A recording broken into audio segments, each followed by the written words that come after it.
Kuya Jun, ikaw closing prayer. Salamat sa Diyos. Masaya po ba tayo? Nakita-kita tayo mga minamahal. Amen. Sa mga nakakain na po ba ng usad? Are you ready to listen? Yun na po ang aking kahilingan. Sabi nga ng Panginoon, pag may nakinig ay mayroong magsasagawa. At yung nagsasagawa ay luluwalhati sa Panginoon. Sige po, dumako tayo sa ating pag-aaral. Medyo, makinig po kayo mabuti, medyo historical na konti itong aking tatalakayin sa inyo. Importante po ito.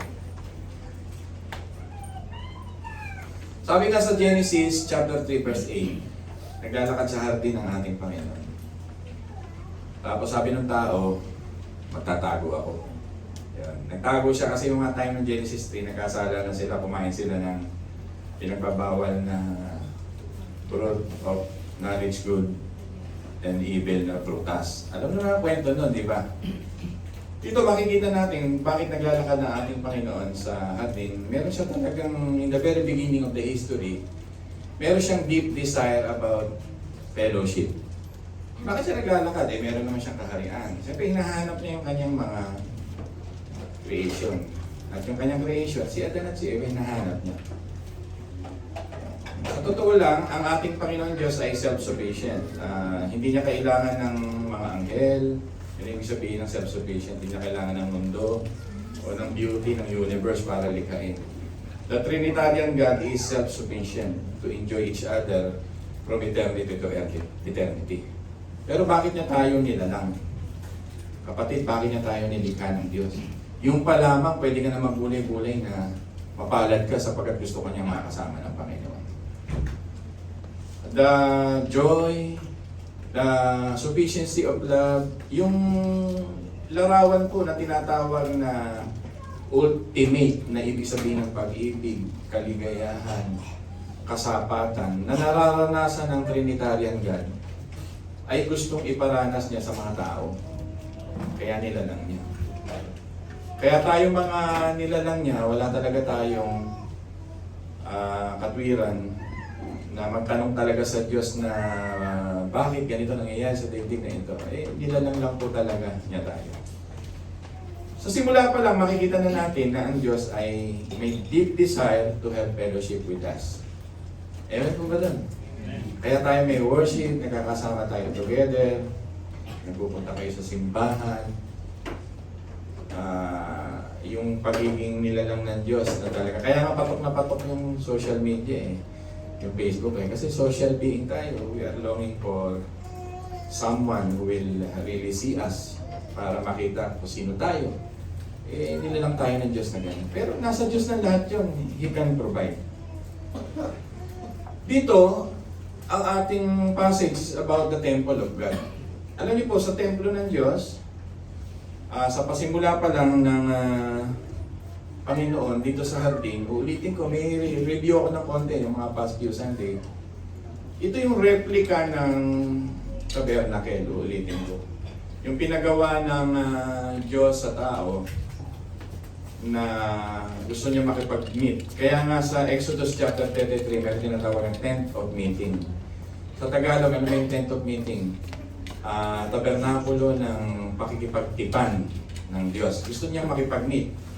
Yung tabernakulong ito ay replika na ginamit yung hardin. Yun nga lang, dito sa hardin ay nakapasok ang kaaway, nahulog ang tao.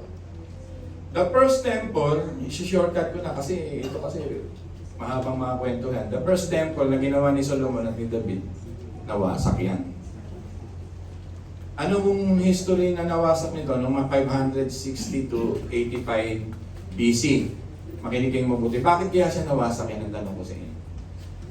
Kung paano yung hardin na kamukha ng replika ng templo at tabernakulo na nakapasok si Satanas, dito sa first temple ni God ay nakapasok din si Satanas. Para maging mas malinaw sa inyo kung bakit giniba ng Babylonia nito ng 2.5 years, sapagkat pinagpalit ng tao ang Diyos sa kanilang mga sinasambang Diyos-Diyosan. The number one problem sa first temple ni Solomon Ilan taon lang ang golden years, tapos dumating ang Babylonian para durugin sila, ay dahil sa kanilang pagsamba kay Tammuz. Basta nasa Bible po ba yan? Kung may Biblia kayo, makibukas kayo sa Ezekiel, no? Chapter 8. Diba? Sabi sa verse 7 ng chapter 8, at dinala niya ako sa may pinto ng patio, sabi ni Ezekiel, ang nakita ko isang butas sa pader. Sinabi niya sa akin, lakihan mo ang butas ng pader. Gayon nga ang ginawa ko at may nakita akong pinto. Sinabi niya sa akin, pumasok ka at tingnan mo ang kasuklam-suklam nilang gawain. Ito na. Pumasok ka nga ako sa palibot ng pader at nakita ko ang larawan ng lahat ng hayop na gumagapang, nakapandidiring mga halimaw at ang iba't ibang Diyos-Diyosa ng Israel. Sa harap ng mga ito ay nakatayo ang 70 matatanda ng Israel sa pangunguna ni Ananias na anak ni Zaphan. Bawat isa ay nagsusunog ng insenso. Sinabi sa akin ni Yahweh, Ezekiel, anak ng tao, nakita mo ang ginagawa nila sa madilim na silid na ito. Sinasabi pa nilang hindi ko sila makikita roon sapagkat wala ako roon. Masahol pa riyan ang makikita mo. Dinala niya ako sa pintuan sa hilaga ng papasok ng templo at doon may babaeng nananangis para kay Tammuz. Sinabi sa akin ni Yahweh, nakikita mo ba iyan? Masahol pa riyan ang makikita mo. Dinala niya ako sa patio sa loob ng templo, yan sa templo, sa pagitan ng balkonahe at ng altar, at may nakita akong mga 25 tao, nakatalikod sila sa templo, nakaharap sa silangan at sumasamba sa araw. Ibig sabihin, kaya giniba ito ng Panginoon, verse 17, sinabi sa akin ni Yahweh, nakikita mo ba yan? Maliit na bagay ba ang ginawa ng sambayanan ng Juda na punuin ng kaharasaan ang lupain? Lalo lang nila akong ginagalit sa ginawa nila yan. So, the Lord allowed the Babylonian Empire to destroy the first temple dahil sa pagsamba sa araw at kay Tammuz.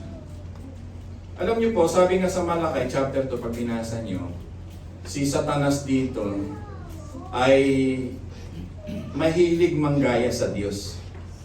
Ano sa English yung mahilig manggaya sa Diyos? Mahilig siya mag-counterfeit. Hindi lang siya oppressor, counterfeit. Alam niyo po, ang araw kasi nung araw, ay may paniniwala sila na katulad ng Diyos na may resurrection. Counterfeit yun eh. Kaya sumasamba sila sa araw kasi lulubog yung araw at lilitaw ang araw. At alam nila ang Diyos ng taga-Israel ay may katulad na sinabi ni Job 19:25, the Lord will rise again. May Redeemer lives. So ang counterfeit ni Satanas, kaya may mga pagsamba sa Diyos-Diyosan, ay may resurrection din namang kasama doon. Dahil ang araw lumulubog at ang araw ay lilitaw. Kaya nung Roma time, nung third, yung second na pag-destroy sa panahon ng Biblia ng panahon ng Hudyo, giniba ang second temple ng mga Roman. Nakikinig po ba kayo? Ito naman, hindi naman kay Tammuz, sa araw. Ang problema dito, racism, at yung tinatawag na uso ngayon kahit sa panahon natin dito, yung racial discrimination. Parang ngayon may first world country, second world country, third world country.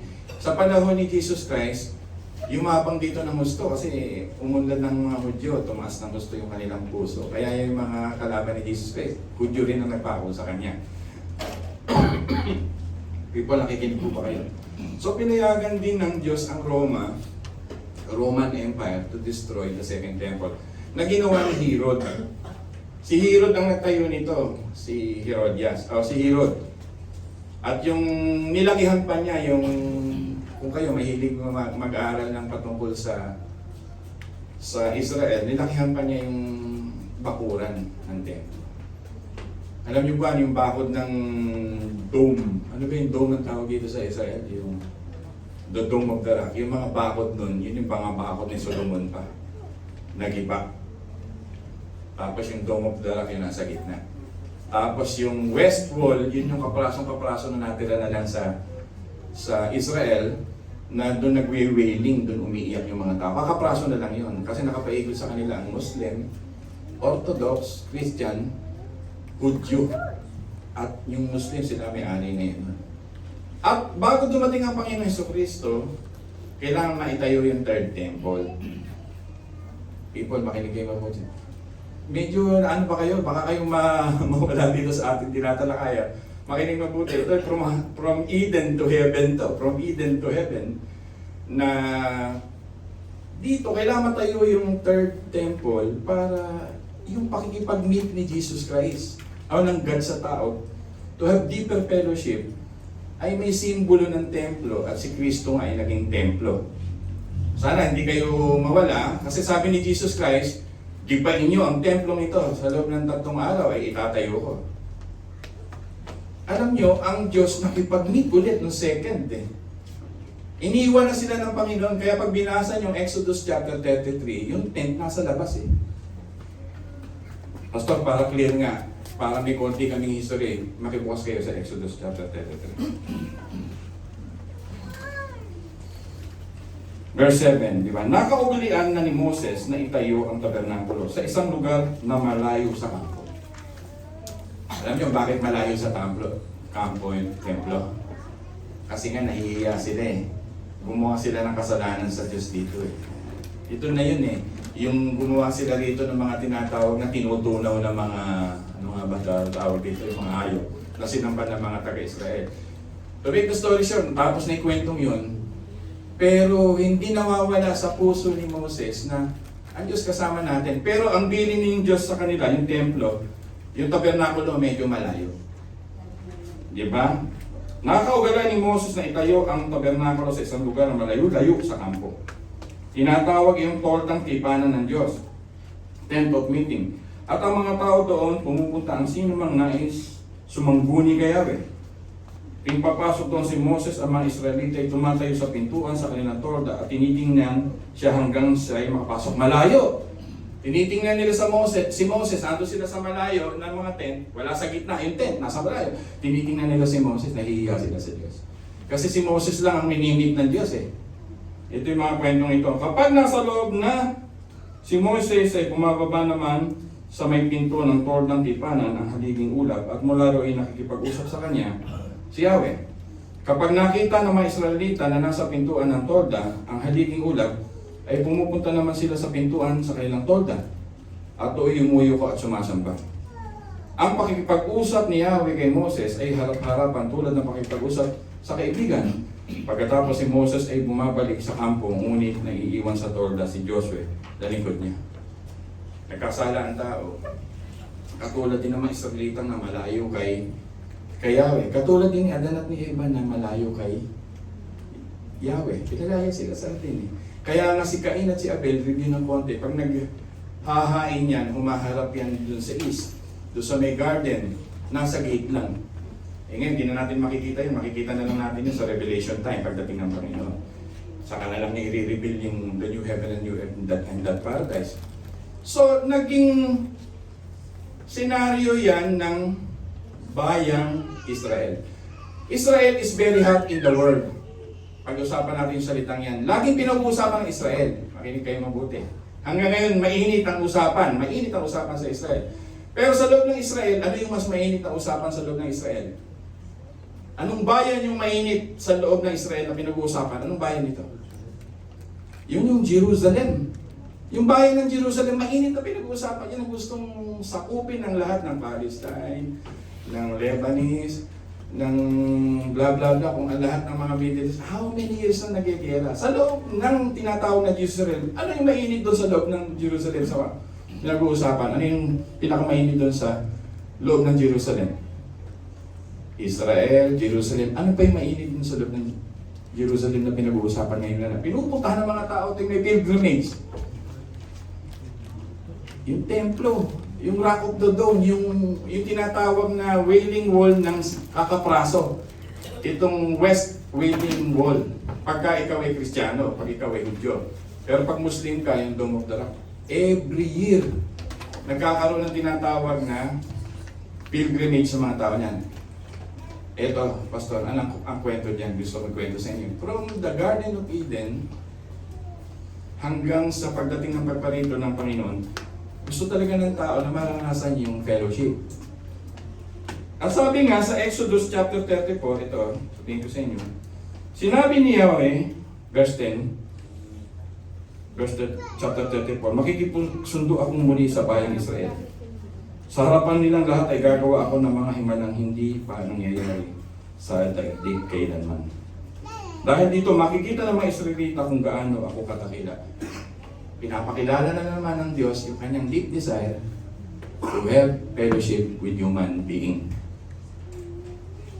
Kaya nga nag-uusap tayo ng about temple. Hindi mo dapat baliwalain ang pagsamba, ang pagpunta sa lugar na ito. At ang gusto ng Diyos na malapit na sa tao, ang templo mismo ay ang ating Panginoon Kristo na magkatawang tao. Pwede na tayong iwan ng Diyos ng paman dahil sa ating kalapastanganan at mga kasalanan. Yung kawalang respeto sa Diyos. Sabi nga sa Romans 3:23, ang lahat ay nagkasala at di nakabot sa kaluwalhatian ng Diyos. Pero ngayon, nalalapit na naman tayo sa Diyos dahil ang kanyang anak ay pinadala niya. That's deep desire of our God to have fellowship with us. Kaya bakit, Pastor, nasa 1 Chronicle 29 tayo, the legacy of David. Pero kasi tinatawag tayo ng Adamic Covenant. Yung Adamic Covenant ay bumagsak. Bumagsak ang una nating mga magulang hindi nakapasa. People, are you listening? Hindi nakapasa yung galing ni Adan at ni Eva, hindi nila na-maintain. Napasok sila ng kaaway. Pagdating naman sa law, ito tinatawag na Noahic and Mosaic Covenant. Hindi rin nakapasa ang mga Israelita. Di ba tinapunan pa sila ni Moses na maalala niyo si Briner sa kasi sino mga artista nito? Napatay na, kailan lang? Si Charlton Heston. Kamag-anak ko yan eh. Paborito ng nanay ko, guwapo kasi yun. Charles Heston, siya yung sa Ben-Hur din yata. Oo, hindi nakapasang tao sa law.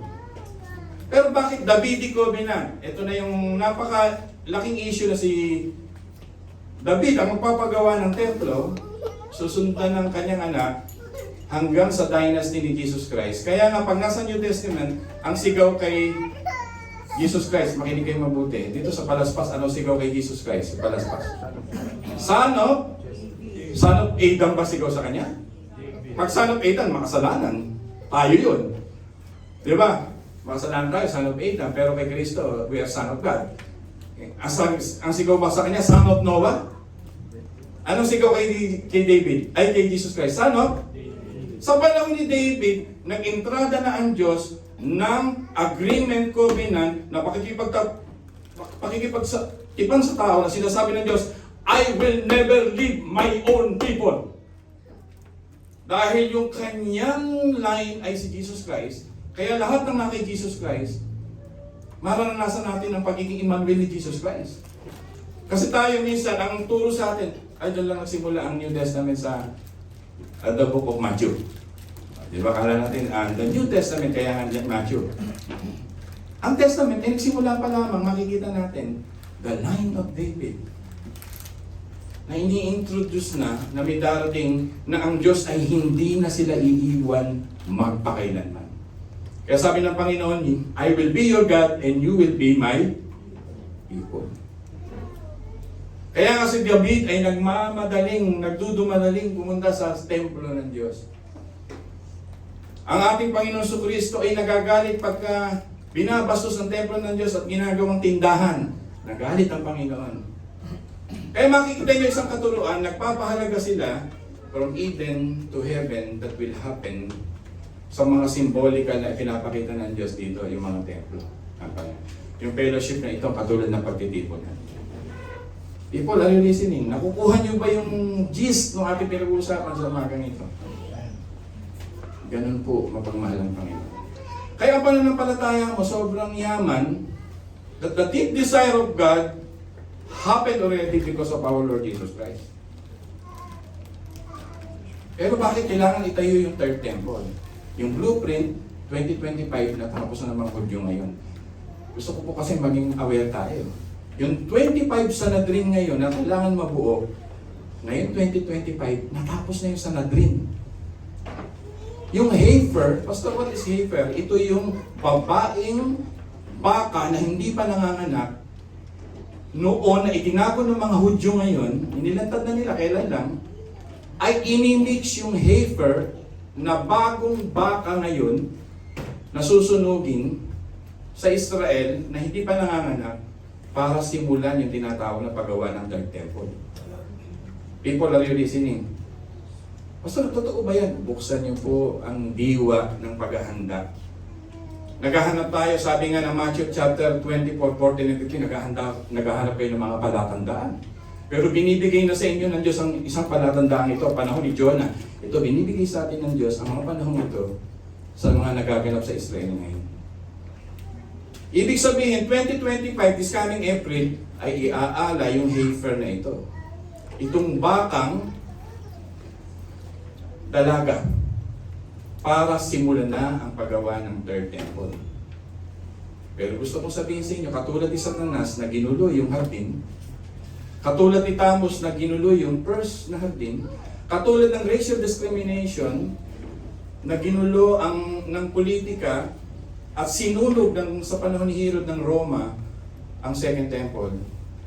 Dito sa Third Temple na ito, dito na matutupad yung binabanggit sa Thessalonian, na dito papasok yung Antikristo. So bakit mo sinasabi yan? Kasi malapit na. People, are you listening? Malapit na ang mga huling araw. Kaya dapat tayo aware, kasi ang iniintindi kasi lang natin madalas sa buhay na ito, ang mensaheng ito. Pastor, yung ulam namin, iniintindi ko eh. Ang iniintindi ko sa panahon ito, Pastor, yung baon ng mga anak ko. Yung kakainin namin, yung survival namin, Pastor. Ito mahalaga sa amin eh. To eat, to drink, and to be merry. Hindi ba sa atin mahalaga ang paghahanda para sa huling araw? Nang gusto ng Diyos, totally makasama na niyang mga tao niya. Buksan ninyo ang inyong mga tao. Buksan niyo ang Jerusalem now. Pastor, natutupad na nga ba si Trump? Daniel chapter 9, 25 to 27, representing Cyrus the First. Na kailangan maigather, sabi ng mga Hudyo, hindi ako may sabi nito. The Jewish community, right now, ay ang paniniwala kay Trump, ito ang mag-aano ng mga leader ng mga bansa para tulungan ang Israel. Kaya noong 2010, ay sabi ni Trump, 2017, Jerusalem is the city of God. US Embassy, nilagay ni Trump sa loob ng Jerusalem. Hindi pa ba tayo magigising doon na may katotohanan nagaganap na mayroong tumutulong sa Israel na isang malaking tao, representing Cyrus the First, si Trump yun. Hindi, Pastor, ang mahalaga sa akin, ipapasok yung mga anak ko. May baon. Kakain kami. Mga kapatid, ang mensaheng ito, sinasabi ng Panginoon sa atin, maganda tayo, malapit na. Anong gagawin ko? Ibahagi natin ang Diyos gusto makasama ang mga tao. This is the message of God. Iwalay tayo dahil sa ating mga kasalanan. Yan ang sabi. Pero nakipag-isa sa atin ang Panginoon ngayon. Kaya ang Pasko sa atin natupad na. He is our Emmanuel. Amen, babagawin mo naman. This is the message of God. Kaya tayo may temple. Kaya binubuo yung templo thousands of years ago kasi yung katuparan nito, nasa last hour na tayo. Ang opinion nga ng mga Hudyo dito, last minute na. Some Jews are waiting for their Messiah. The real Messiah, 2,000 years ago dumating na. Ang hinihintay nila yung first coming, ang hinihintay natin second coming of Christ. Sabi ng mga panahon ni Pedro, matagal pa yan, Pastor, matagal pa yan. Walang matagal, pagka panahon na ng modernisasyon ngayon. 1,000 bulldozer lang padala doon. At 30 inhinyero. At mga Pilipinong gagawa ng tinatawag na templo na yun. Baka si Solomon 7 taon tinapos, walang modernisasyon. Baka matapos yun, 1 taon lang. Pagka ginusto ng Panginoon, i-release tayo. At pag natapos yun, darating ang Antikristo, tayo mga anak, ikukunin ng Panginoon. Yun na po yan. That's the good news. Amen po ba doon, mga minamahal? Sabi mga katabi, nakakasama kita doon. Kaya dapat tayo, dito na ako magwawakas, simple lang yung gusto ko sabihin sa inyo, that we celebrate Christ. We celebrate the goodness of Christ, the deep desire of God to be with us. Lagi kong pinapahalagahan yun ako. Yung hardin na inukit sa tabernakulo ng ginto ay pare-pareho ang design. Ang templo sa Holy of Holies. Alam niyo ba yung mga plumber, nasira yung big dome. Napakatalino ng mga Hudyo na pinadala ang plumber doon. Hudyo. Nahuhukay nila yung mga ilalim, andun lahat ng ebidensya. Recently, that this is the temple na andun na sa perimeter na yan of God. Hindi ko alam kung kailan gagawin yung third temple na saktong-sakto, pero naniniwala ako matutupad yung sinabi ng Diyos sa Daniel chapter 9, 25 to 27, that this new temple will be rebuilt because of our Lord Jesus Christ. Kailangan niya kasing bumaba kung saan inialay si Isaac, ay doon din bababa ang Panginoon at doon din siya umalis. Kung saan ginawa ang tao, si Adan at si Eva sa Mount Moriah Garden o the Mountain Garden of God, ay doon din magtatagpo ang Diyos at ang tao. Kaya hindi ko pwedeng baliwalain natin ang lupang pangako. Though ang Panginoon na yon, hindi natin pwedeng baliwalain yun. Yun yung, ano tawag doon? Pag nag-meet kayo sa isang lugar, ano tawag doon? Alam mo, mag-meet kayo. Cross, ano tawag doon? Crossroad ba yun? Doon mag-meeting ang Diyos at ang tao sa mga huling araw. Kaya nga sabi sa Biblia, let's pray for Israel also. At tayo mga hintil na idinugtong sa Panginoon, tayo na yon. Tayo na yung sangang idinugtong sa kanila. Hindi dahil may lahi o may dugo akong Hudyo, kundi dahil kay Kristo Jesus na nagmahal sa akin at ininagay ko ang aking pananampalataya sa Kanya. So, amen? Amen. That's it. Tayo lahat tayo tumayo. Tawagin natin si Elder June para i-close tayo with prayer. Nagmensahe ako sa inyo na maiksi lang so that you will understand na Diyos pala talagang gusto na akong makasama. Eh, ikaw ang tanong ko sa iyo. Gusto mo bang makasama, Panginoon? Yes! Magluluto pa ako, gusto mo makasama, maglalaba pa ako Diba ganyan mga tao, walang oras. Elder June, let's pray and our closing prayer ay gagawin sa atin ang ating mga mahal sa buhay. Ay ba manalangin? Salamat po, Panginoon, sa mensahe. Salamat sa napakalinaw na pinigkas ni Pastor Ayeg na sa ang pagdating ninyo ay maliwanag at nawa po mabuksan ang isipan namin kung ano nangyayari sa kapaligiran. Maging aware kami. Salamat sa inyong mga signs at bigyan niyo kami ng discernment, ng wisdom na makalaman namin na kayo talagang darating na yung mga signs na yan. At maging masunurin kami kung masunod kami sa mga salita. Even sa paglabas namin sa simbahan ito, ay talaga namin ang mga mensahe narinig namin. At totoo kayong Diyos, kapangyarihan noon, ngayon, magpakailanman, Panginoon. Hindi ka nagbabago. Salamat sa pag-ibig ninyo. At samahan niyo kami sa aming pagkakabilig sa mundo na kasama namin ang inyong banal na Espiritu. Salamat sa inyong anak na sa Jesus na pag-ibig. In Jesus' name. Katapos nating awitin ang mga I will not offer anything that costs me. Katulad ni David,